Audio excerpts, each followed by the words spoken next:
email went out. So we'll see if we get any more. Oh, here we go. We got a few folks hopping in here. Hey, Amanda, good to have you on. Hello, thank Hi, you. hi everyone. All right. Well, Tim, I will let you kind of take it away here as we start talking about tuition setting. All of our Sure, favorite topics, I'm sure. absolutely. So I think I call this one the courage to charge, and the idea is to not be ashamed that we are supported by tuition and we need to charge what it costs to do the job right. There's a lot of different theories about this. My son, Dr. Mark Selden, did a workshop on our Thursday webinar talking about the need to really think about just how much you can charge before parents rebel. My experience is that for most of the schools I work with, the real problem is we're not charging enough in the first place. We just sort of operate from anxiety because we've been charging too little for too long, and we're afraid to raise it too fast. And so we're afraid we're going to spook the herd. So my basic argument is it's not sustainable to operate in a way where you're not producing enough money to pay your teachers what they need to be paid, to not have a safety margin, to not be able to afford to do the things you need to do, because nobody needs a bargain basement, Montessori school, private school, whatever. If people are going to invest in an independent school education, we need to do it the very best we know how. Now, obviously, like any business, you can price yourself according to your belief of what's the best position for you to take in the market. You may want to be very, very affordable.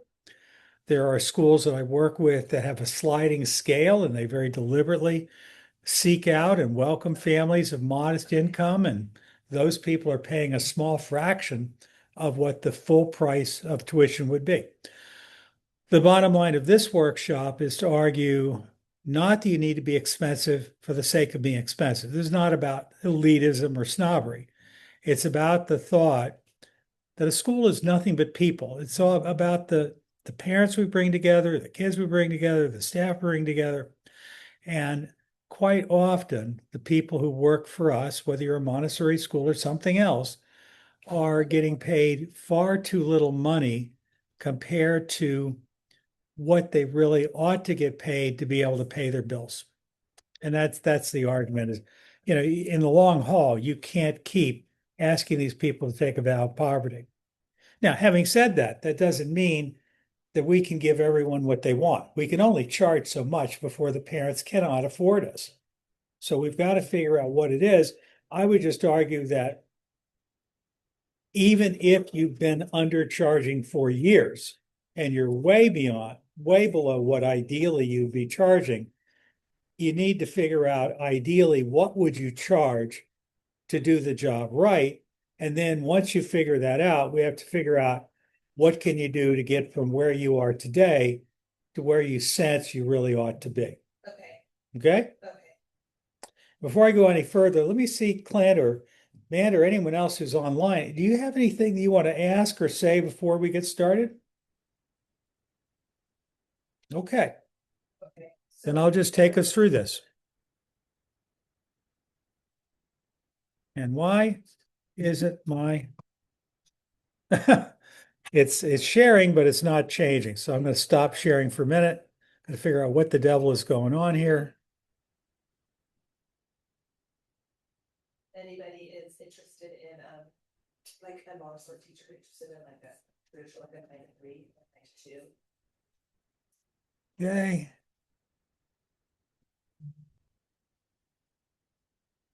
So basically, my argument is what we're talking about today is navigating where you are and where you would like to be. And it's figuring out first where are you at this moment and what do you have to do to get from here to there. So I think we have to balance financial realities. We have to align our values along with the true cost of doing what we're doing. And I think effective financial stability, whether in Montessori schools or in any other school, requires a delicate balance between our core educational values and the reality. We got to charge enough to be able to pay the bills. Money follows excellence. Yeah. People get excited when they really believe the school that their children go to is doing a superb job. And of course, it takes more than money. I mean, it's clean facilities, it's programs that are perceived by the parents as being really high quality in return for the cost. Obviously, you can't have parents that feel like you're deliberately trying to price them out of the market. You only want rich people. On the other hand, we can't go out with our hat in our hand and say, please donate money because our tuition can't cover the full cost of providing an education. Anyone who's a business person knows that if you say that, you don't know what you're doing in business, and that's not a good position to be in. So again, I see all kinds of schools that do all kinds of crazy things. I would argue charge what it costs to do the job right. So again, a lot of people who are educators don't like to think about money. They feel like it's dirty or it's uncultured, like let someone else do that. I want to work with the kids. Well, you can't work with the kids unless you have teachers. You can't work with the teachers unless they can pay their bills. So as dedicated as they are, they're not taking a vow of poverty. They may be motivated by more than money, but they got to be able to pay their bills. So we know that we have lots of things that drive our cost. I mean, most people pay attention to the cost of the facility. And certainly that is significant because usually that's a multi-million-dollar investment. But typically it's the staffing that is 50, 60, or 70% of the cost of running a school. Looking at the total cost, so what's going on that's affecting whether or not you're operating with a comfortable surplus at the end of the year and you're accumulating more money to build that gymnasium or expand or do a new roof on the school, whatever it is you need to be sure that you are easily able to run your school year after year. And if you get 5% less kids than you expect, or all of a sudden parents get really upset and you have a 10% drop in enrollment, you want to be sure that you can still survive. You've got safety margins. So it's all about budgeting. So we've got to make sure that we have a really good sense of where the money comes from, where the money goes, how much money will we have next month? Are we going to be able to pay our bills?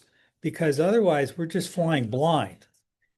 So I think it's really important to do this. I think it's also reasonably important with your staff and your parents to be transparent about the school's income and expenses. Now, by that, I don't mean that they need to see every teacher's salary or they need to decide, should you or should you not buy that new computer for the office.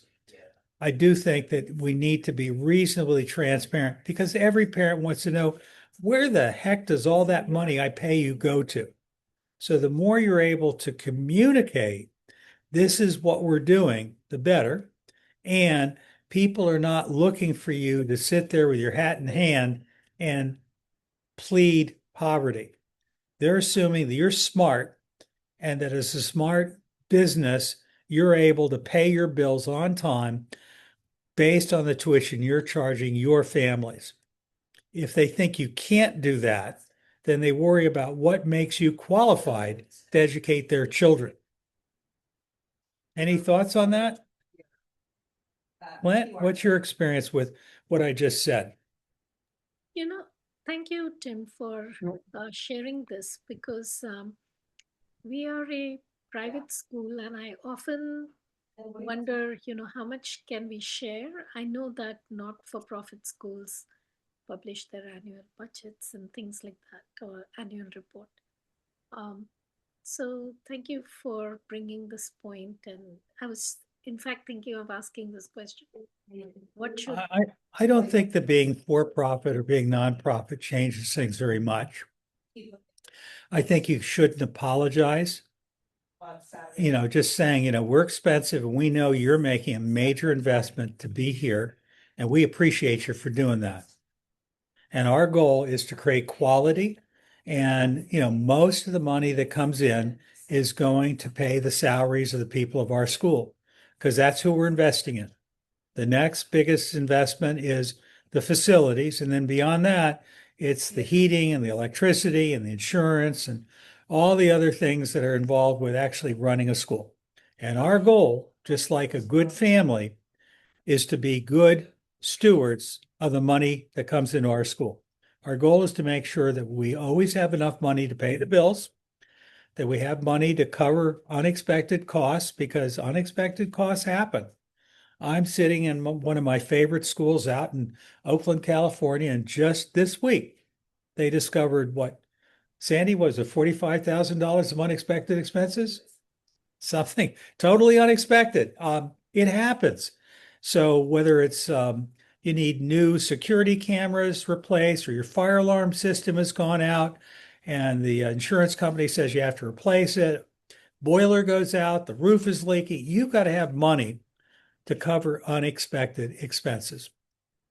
Now, again, I don't think you necessarily have to provide people with access to your bank account. We're not suggesting they need to see every single thing. I just think it's a desirable thing to let people know it's expensive to run a private school, and it's a great investment. It's the Benjamin Franklin quote: education is an investment that pays the best dividends. So being really honest about that, recognizing there are going to be people who hear you say that and go, oh, yeah, right. That's normal too. There are going to be people who don't really appreciate what you're doing, but I think that we should not apologize. Anyone else? Tim, I'll just add to something, piggyback on something you already said, just based upon, I used to do a lot of webinars actually with the CFO of a private school in Florida, and he used to run a lot of workshops. And one of the things that I always took away from him was a couple things. One was treating a school like, we're afraid to treat a school like a business because it is a nonprofit, right? Um, and by that he would mean tuition not covering your expenses, and therefore needing to fundraise to fill the gap. So it was a compounding effect that if the tuition doesn't cover obviously the core expenses, then you need to fundraise to fill that gap. And then that would create a problem from a messaging standpoint, because we saw too many schools were saying things like, hey, donate to the school, so because our tuition doesn't cover what it takes to run our school, we use fundraising to do that. And while that might sound good, Tim, kind of like you had said, to anybody from, as a business mind, they're like, what do you mean, tuition isn't covering expenses? So therefore, the fundraising dollars don't go towards growing the school and expanding the school and providing a better education. Fundraising goes towards just paying the bills. And so what he would always say is like, treat it like a business. Your revenue that comes in has to cover the expenses. And then therefore, when you do that fundraising, that can go towards expanding your programs and offering, even a better experience and keeping up with your facilities. And then the one last thing I'll point out, which is, again, coming from my experience with independent school management and some a big research project that they did with the National Business Officers Association, which was a study on the price elasticity of tuition, and trying to understand, okay, if we raise tuition, will that impact enrollment? And ultimately what they found is, for the most part, the answer is no, as long as the school is providing the value and there's the perceived value that it's worth the tuition. And so while increasing tuition year over year can be daunting, it's what's needed and necessary. And if you don't increase tuition, what can end up happening by default is, let's say you reduce tuition or even keep it flat. 3, 4, 5 years from now, at some point, you're probably going to have to make a massive jump in your tuition level. And then that's going to feel terrible. It's like, well, we've got to increase our tuition by 30% this year. And then that can have a direct negative impact. So there's several different key pieces in there that I've always kind of held on to, which was treat the school like a business, have tuition cover the expenses, don't try to fundraise to fill a gap. And as long as families feel like they're getting the value, increasing tuition shouldn't have a negative impact on enrollment. That thing you're saying about perceived value is the critical thing. Right. Remember, what we're selling, probably the same parents could get for free. And we may look at our school and say, well, of course, Montessori is worth it, or of course, our education is so much better than the government schools. But in the mind of a parent, they may not see things that way. So the question is, number one, are you somehow or another communicating to the families that are looking at your school for the first time, or the families that are currently in your school, are you driving home what makes you worth this enormous investment? Secondly, are you letting your parents know how much you are grateful to them, how much you respect them for their willingness to make this really significant investment? Because many of them are struggling and feeling like, am I being conned? Am I doing the right thing? Can I sustain this? The third is we've got to remember that the economy is often in flux right now. The American economy is in a weird state because of tariffs, because of all kinds of economic uncertainty. We've seen the stock market gyrating around. There's no question that we live in a world where if people are feeling scared, if they don't think they can afford to stay in, they will do something different. And there's a reasonable chance that some of you, if not many of you, are in a part of the country where there may be something going on where the government is beginning to eat into your basic enrollment pool. For example, in California, we're seeing not only free full day kindergartens, we're seeing free programs for 4-year-olds that are being run in public schools, not scholarships that are going to families in private schools, like we're seeing in Texas and Florida and California and probably some other states. So, I mean, if you're up against free public early childhood education, the only way to survive is to look for those families who value what you're doing enough that they're willing to pay for something they could get for free, which means you really got to think about something that we talk about ad nauseum on these Tuesday webinars, which is what is your school's unique selling proposition? Why would anyone love you enough to throw $20,000, $30,000, $40,000 or more a year per child at you? You can't take that for granted. The other thing is, I got to remember, everyone, the birth rate is falling in America. A few years ago, it was about 2.4 children per couple.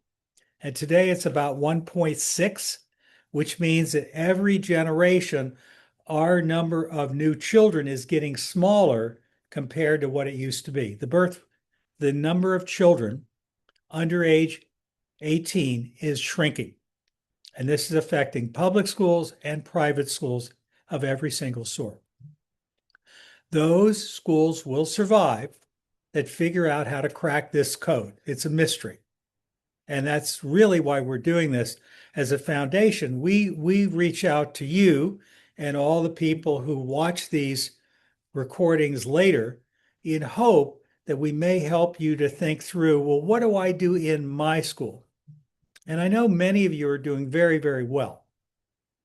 On the other hand, I know many schools that used to do well, and all of a sudden, things aren't doing so well anymore. And so that's my biggest fear, is that once things begin to fall apart, things can get real bad really quickly. And that's our mission, is to keep independent education, particularly Montessori independent education, alive and well. Anyone want to say anything or ask anything before I go on? Nope, no jumping in. So this is a number. It says $12,000. That is not the real cost. So please don't think that I'm just suggesting the real cost per student is $12,000. The real cost per student is whatever the real cost is for you. My point is we need to figure out what is the real cost for us to do what we do in our school, one kid per year. That's the minimum break-even cost of running the school per child. And my guess is that probably it's somewheres well above 12,000. Amanda, do you know how much it is for your school? I'm sorry, for what? For what specifically? What, sorry if I caught you by surprise. Oh, What that's what okay. what is your real cost a year per student? Oh Not your gosh, per tuition. student, I don't know. I'm not quite sure. I just have, I have tuition numbers for levels, but I don't know about per student. I think these are really important things to look at, especially if you're an admissions person, Mm-hmm. because parents are going to say, well, how do you justify that outrageous tuition? And if you can say with all confidence, look, here are the building blocks that go into our budget. We have 200 kids, 100 kids, whatever it is. It costs us $5 million to operate a year. Of that $5 million, $3 million is going into salaries and benefits and payroll expenses. Beyond that, we have $1 million going into, let's say, buildings and grounds and insurance and utilities and repairs. And the rest of it is going into general overhead. And at the end of the year, is there a profit? And the odds are probably not.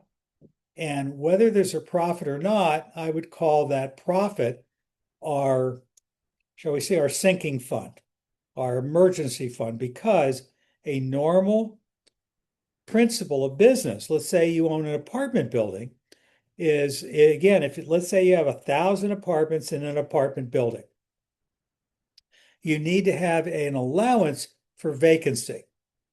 At any given moment, there'll be a certain percentage that's likely to not have income coming in. We call that the vacancy rate. And it could be bad debt, people that never pay their tuition. It could be families leave the school for one reason or another, or for some reason you just don't fill every spot. And so you can't operate on an assumption that you will always have maximum enrollment. You want to assume your expenses will be higher than you thought. You want to assume our income will be lower than we hope. And therefore, our goal is figure out every single expense that we think we're going to have, and then add on another 5 to 10% beyond that. Do not count fundraising. Be sure that that amount that comes in from your projected income is enough to sustain the school. Then have an extra 10% safety margin, which if you don't need to spend it, you either spend it at the end of the year or you put it in a reserve fund for the next year. So you have a bigger and bigger safety net. And then if you're fundraising, and Amanda, do you fundraise at your school? Yep, we do. We have a discovery fund, so kind of like an annual capital campaign that we run. That's great. So what's your head of school's name? Her name is Gretchen.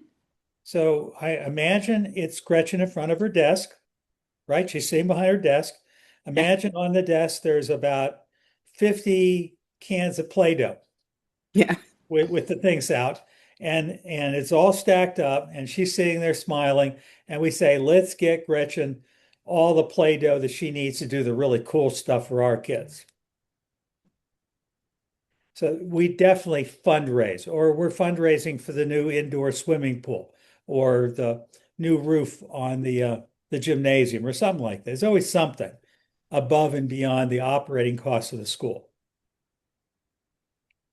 Now, again, I personally do not recommend that schools fundraise for scholarship or financial aid money. I would argue build that into the cost of doing business, have that there as an operating expense or a discount of how much money we think we're going to actually get in.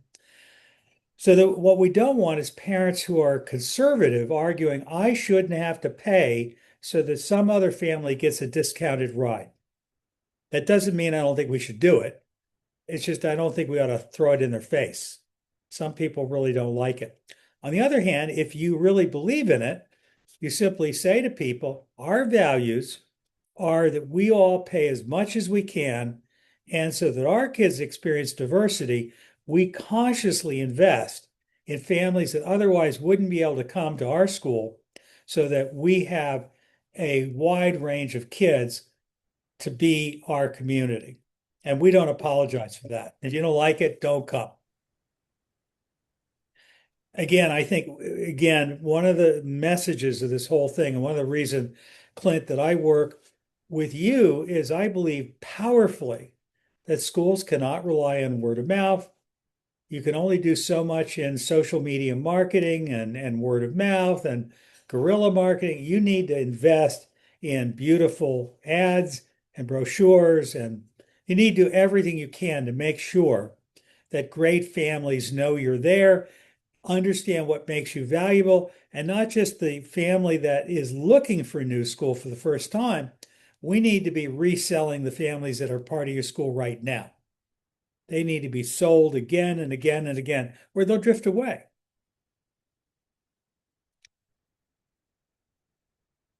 Tim, can I ask you a question quickly, sort of on that?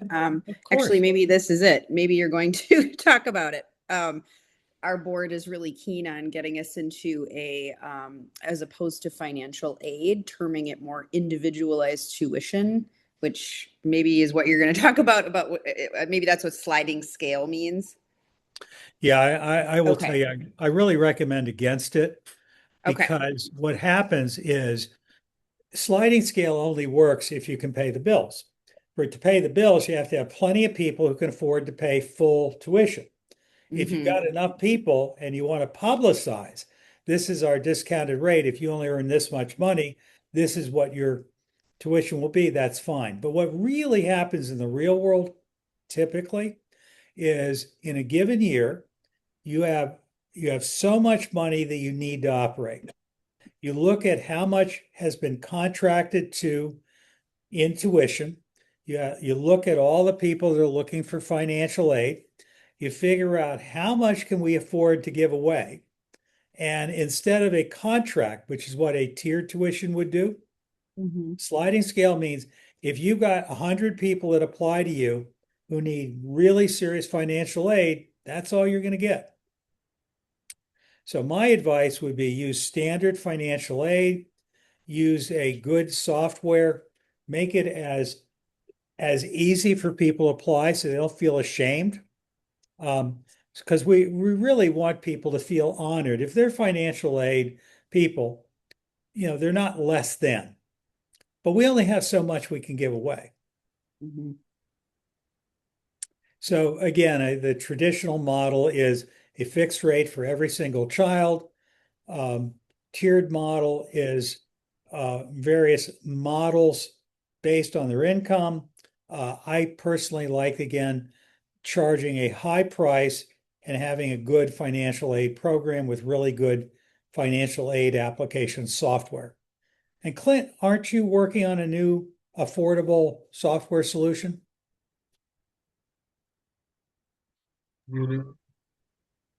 What's that? Yeah, I was just making sure I saw I was muted for financial aid. Yeah. Yeah.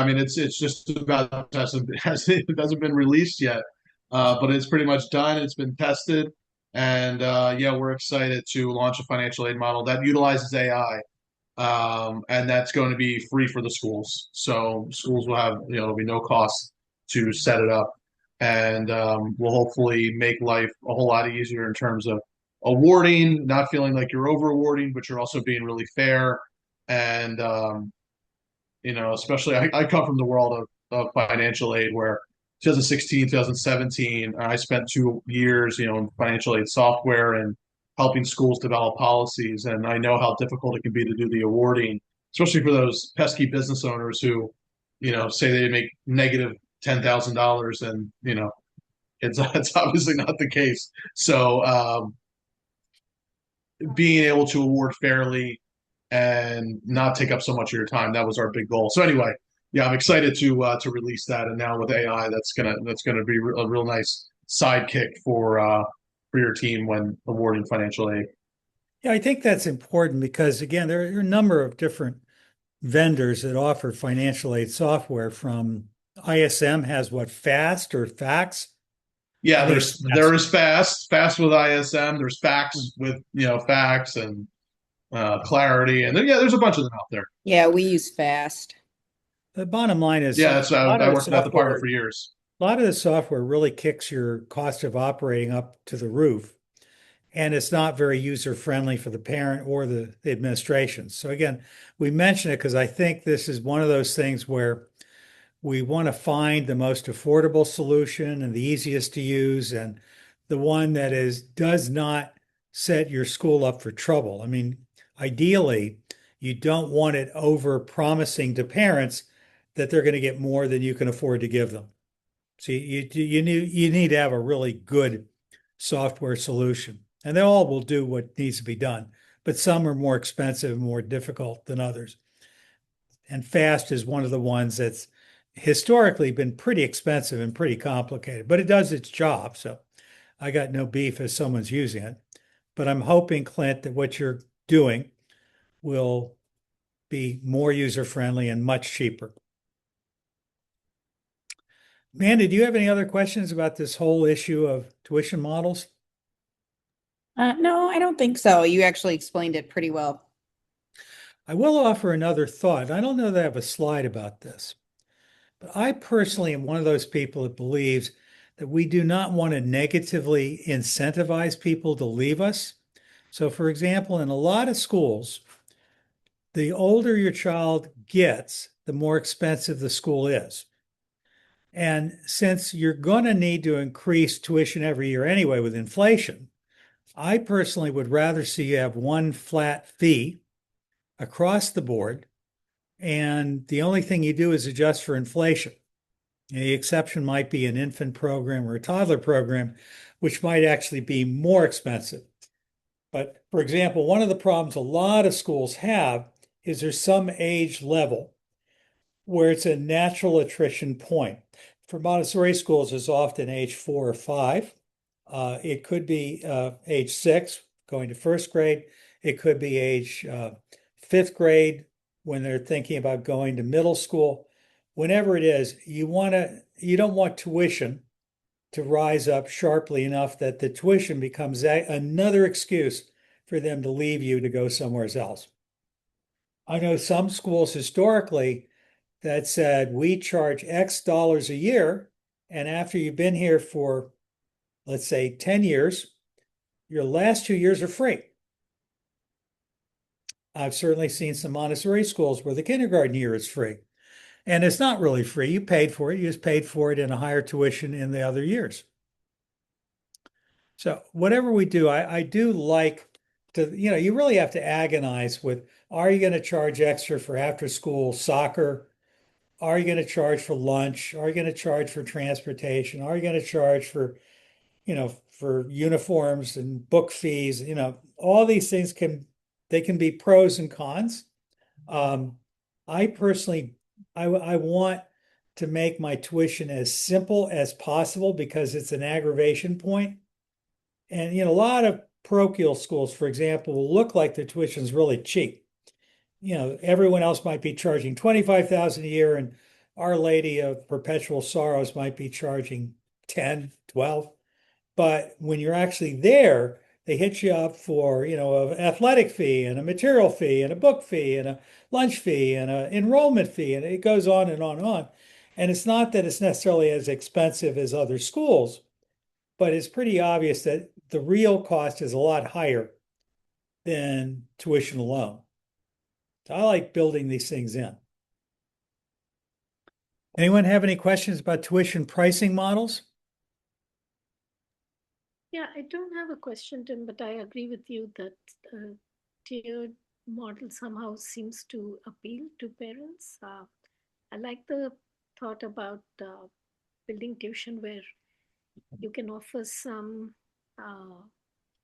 perceived free program because of the available free programs in the public schools. I think that that's one way to keep the parents. So thank you for sharing.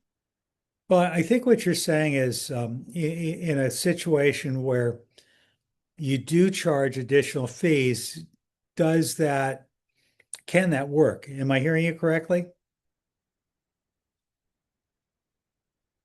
Yeah, I think that it's both, where we charge additional fees, can we be clubbing them with a one tuition so that the parent doesn't feel that we're charging them several times?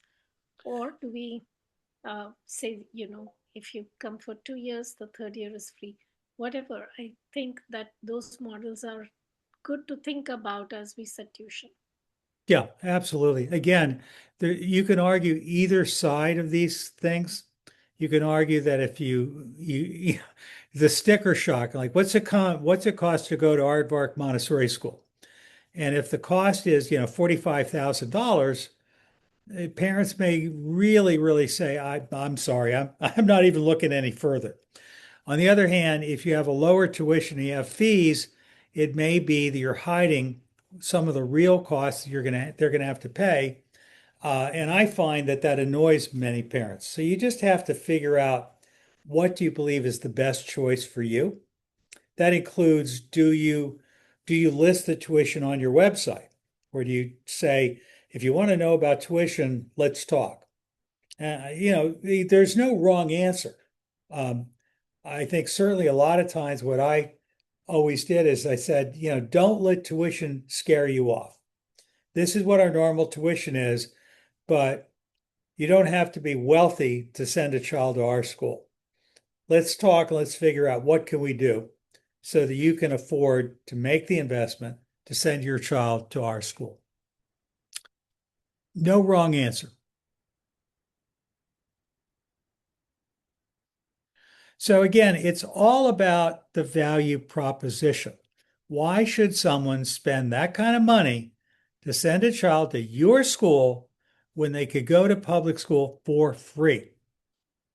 And if you can't give them a really, really good answer to that question, you're probably going to have a declining enrollment. So you've really got to be sharp on this. And again, I would argue never apologize. We are really expensive. We're the most expensive school in town, and we are worth it. Now, again, values in the eye of the beholder. You may think you're worth it. Someone else may say, I don't think so. But certainly would encourage you to walk around with your tuition held high and, confident in the value that you bring to the world.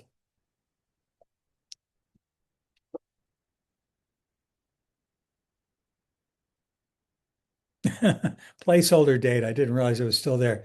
So the average tuition rates across Montessori schools reflect the quality and dedication to excellence in educational experience, emphasize the importance of sustainable financial planning for schools. So the question is, what is typical tuition? And I would argue it's well above $1,000 a month. I mean, I'd say the going rate is somewhere between 15 and 22,000 a month in most markets for a 10-month school. And for some schools, it's well above that. So for example, I'm in a city now where the going price is somewheres above 3,000 a month.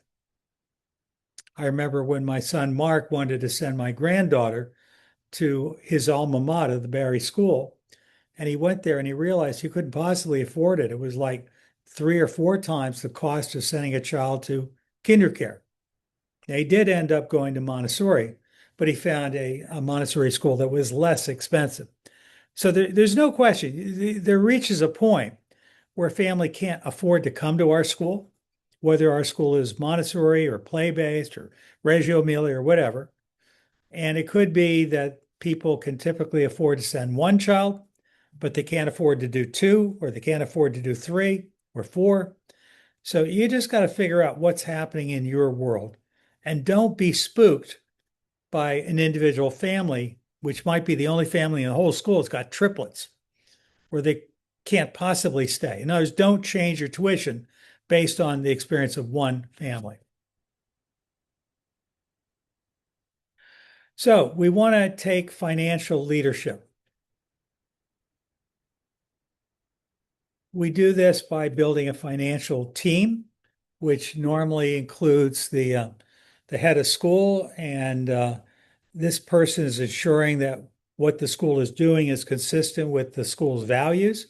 We usually got some kind of business manager, and of course, you got a board or ownership that is trying to say this is what we need to charge. We need to do strategic financial tuition planning, which means we got to charge enough that we're not going to end up 2 or 3 years down the line not able to pay our bills. So we've got to be thinking about not only what's this year's budget, but what's it likely to be 2 or 3 years from now. And a lot of things can get involved with that. So again, if you're running a school and you sense you need to do an audit of whether or not your financial planning is correct, reach out to somebody, whether it's the Montessori Foundation or someone else, do a deep dive. If you're not sure how to do this, this is important. It really ought to be done.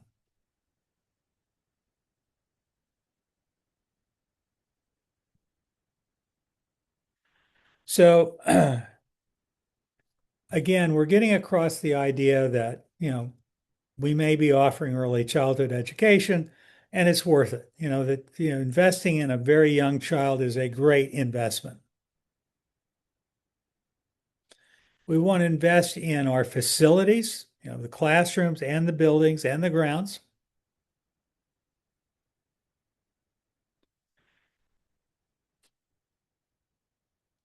We want to take action steps.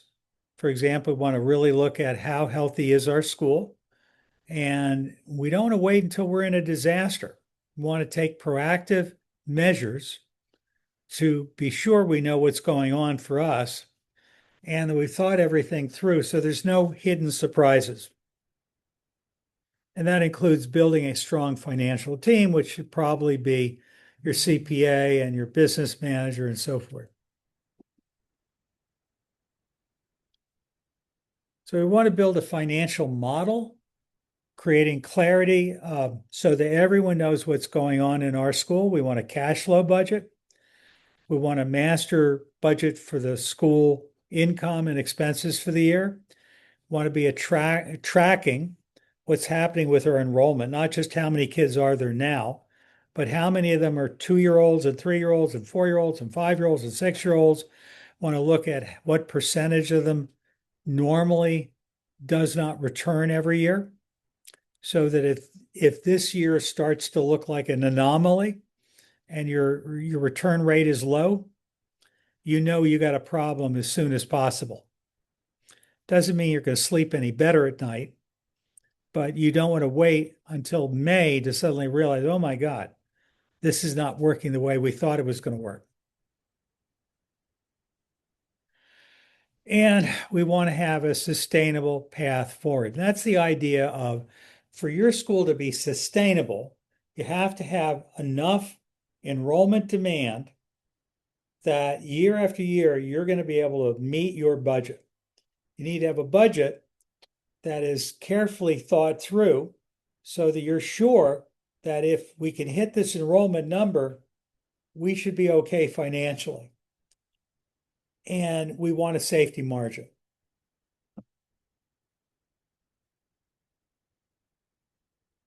And we want to invest in our teachers.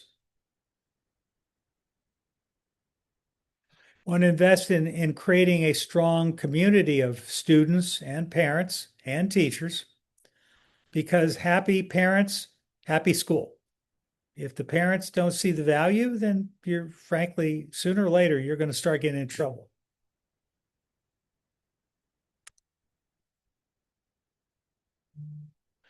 And we want to be thinking about fundraising because, again, while you're not raising money to balance a budget, hopefully, you want to be, it's something that's going to be figured in.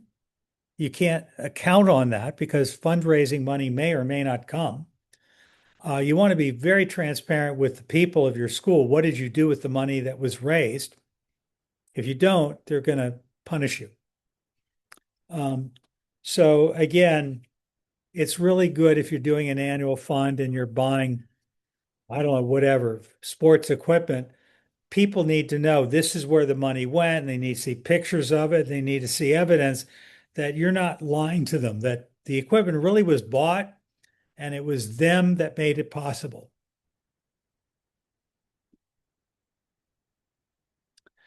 And we want to create parent involvement. Again, part of the goal here is to have the parents move from being a customer, where it's all about how much money do you cost me and is it worth me staying with your school? We want to have it be a place that it touches parents on a deeply emotional level, and we want them to take responsibility to ensure that your school is healthy and there down through the years to come.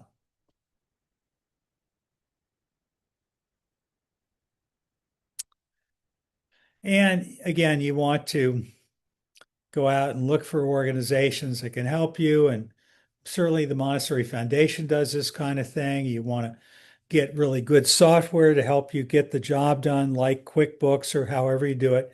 You want to invest in people knowing what they're doing. So the more people in your school understand financial software, the better. So what are our key takeaways? Well, the first is you really need to be financially sustainable. If you're not, sooner or later, you're really going to get bitten. Looks like Kristen Horn is joining us late. So we want to have the courage to make difficult financial decisions, and we want to be able to embrace change. We want to have a commitment to communicating honestly with our families about what we're doing and where are we financially, what's going on, without trying to reveal everyone's private salary information or anything like that. We don't want the parents, basically saying, don't spend money on that French program or whatever it is you're doing. You want the ability to make difficult decisions. But on the other hand, the more you're transparent with parents, the more likely they are to trust you. And you want to keep looking at your Montessori values, whatever that means to you. Probably it means offering financial aid so you're not just taking in only children that are very, very high income level. So again, the bottom line is the whole thing should make you feel better, should make you feel confident, should make your parents feel like your board or your leadership is behaving in an ethical, responsible manner, and that your school is going to be there down through the decades to come. And that is it. You stop sharing and just say, anyone have anything that you want to ask or anything you want to share?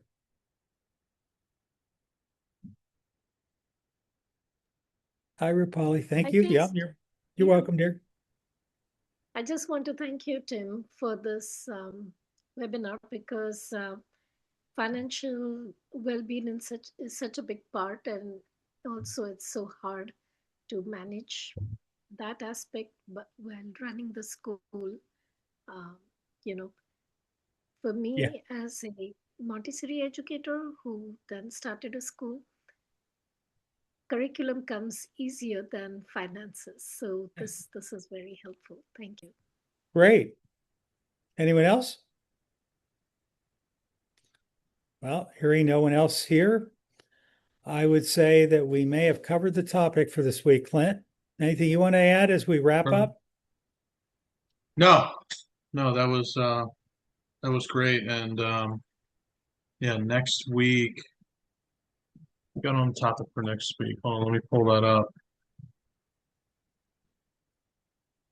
Bear with me 1 second.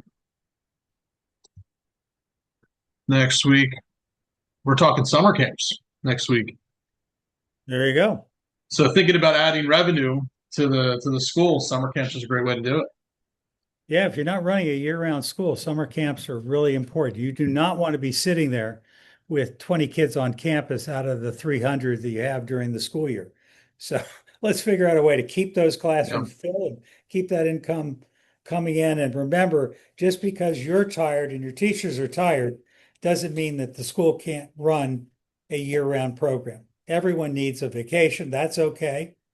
We just need to figure out how do we delegate the work and keep the thing running. Yeah, that's a great topic. As we speak, we are just announcing our summer program, and this is a very relevant topic. That's great, Rupali. Well, there we are. So next week's summer camp, what's going on Thursday? Do you remember, Clint? Our leadership, leadership. I don't have that in front of me. Okay. We'll get that out.